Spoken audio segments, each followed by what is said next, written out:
have heard many stories and we've heard many tales, but we very rarely talk about authenticity. And today I'd like to talk about a subject which is kind of close to my heart. And this is about a term called farbery. To farb or not to farb. Now, if you're unfamiliar with this term, well, this term really comes from a much later era of history of reenacting. This comes from the American Civil War. And basically, to farb basically means far be it from the war as an item that does not belong. And there are many memes out there of people wearing this plastic kit and comical, photographs of them.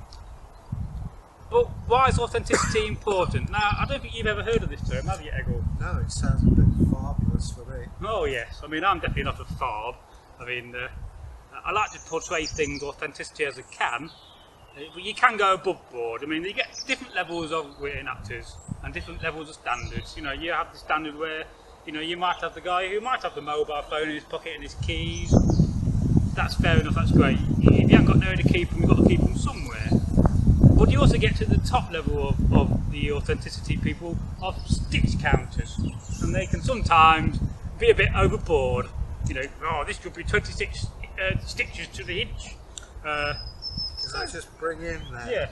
It depends on their own competence of knowledge. Well, of course so, yes. When I was in a certain Viking Reenactment Society, which I won't name. Oh yes, nameless. I was told, you can't have black material. Yeah. Well, I'm a trained archaeologist and I was living in New York, and we uncovered some Viking material, black herringbone to be precise. Lovely. And in the same breath they said, well, you can't have riveted belts. What? The belt. Yeah. Well, I said, that's great, because I actually dug one up the week before.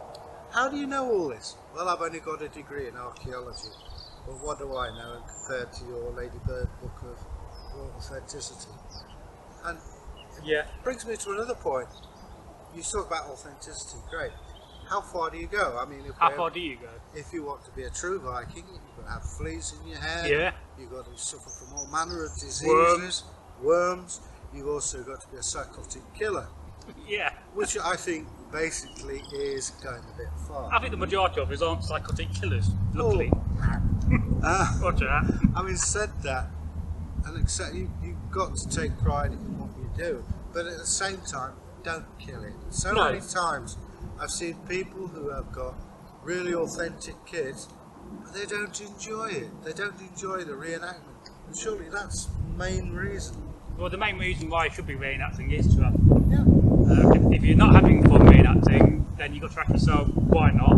Well, I mean, when I remember I used to be in this society, and I used to call it the bed knobs and drumsticks because they were making belt buckles out of bean cans, and this guy had lamb armour. oh yeah. It was actually made out of Plate armour. Yeah, it was made out of Heineken beer cans. What? because He'd sprayed it and you could see Heineken all the way through it. Oh, at least it's like your pin. But he was having fun, and that's where it all came from. Yeah. From the chipboard shields, they made mail from old coat Oh hangers. yeah. But back in the early Yeah. days, in the 60s and 70s of reenacting, the equipment they used was so basic and would be shocking today, really. Well, also, I mean, let's face it, we're learning new things all the time. You never stop learning in this game, and the day you do. One of the things that I found out when I was at university, we were talking about the Franks and the Saxons, and winged spear came up, and the only answer we had at the time was it was to stop the spear going through the person too far.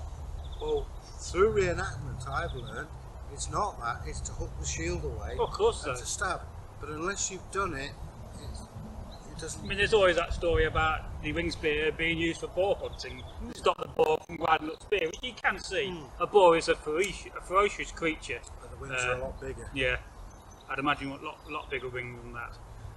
Of course, we will talk about spears in another episode and video, and we will definitely show you some spears from your plain standard spear to your winged spear, but we have a few examples.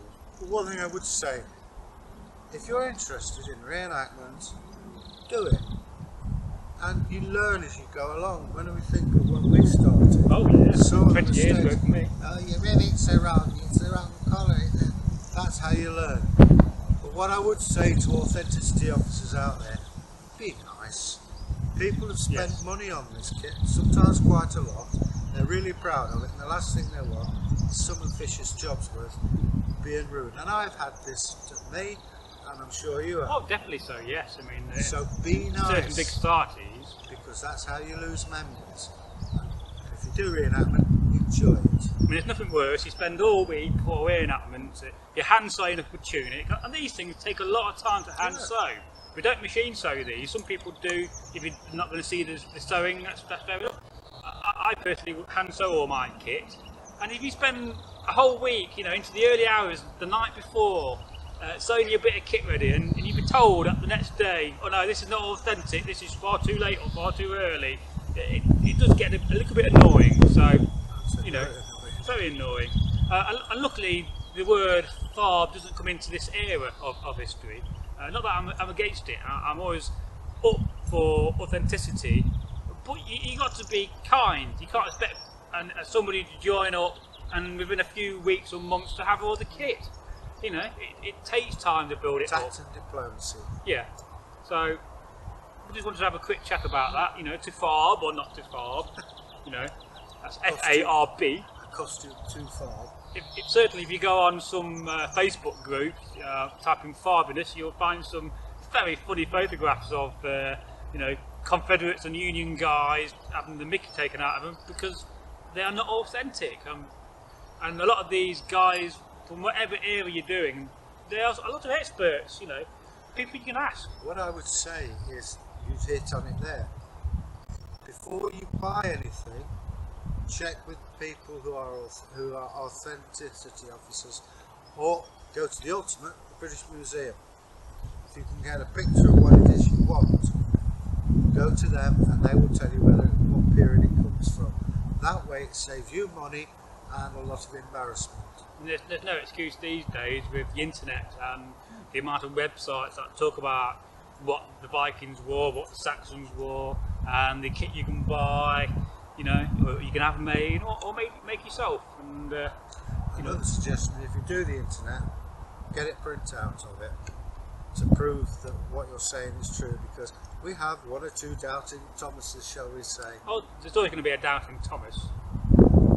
Never thought I'd say that in a video. Well, there's no reflection on anybody called Thomas. No.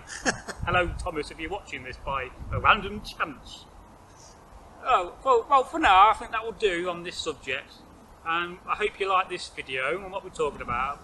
We'd just like to sit in front of the camera and just talk to you because, you know, you're part of the channel, equally as much we are. We're all a part of this great North Roman army we're building up, and one day we'll see you in Valhalla. Yeah. Proud to see you in the shield wall. And so for me and Eggle, it's goodbye, and we'll catch you in the next episode or video. And don't forget to share this with your friends. Sharing our content to us is very important. And leave us a comment. Ras hail, good health. I hail.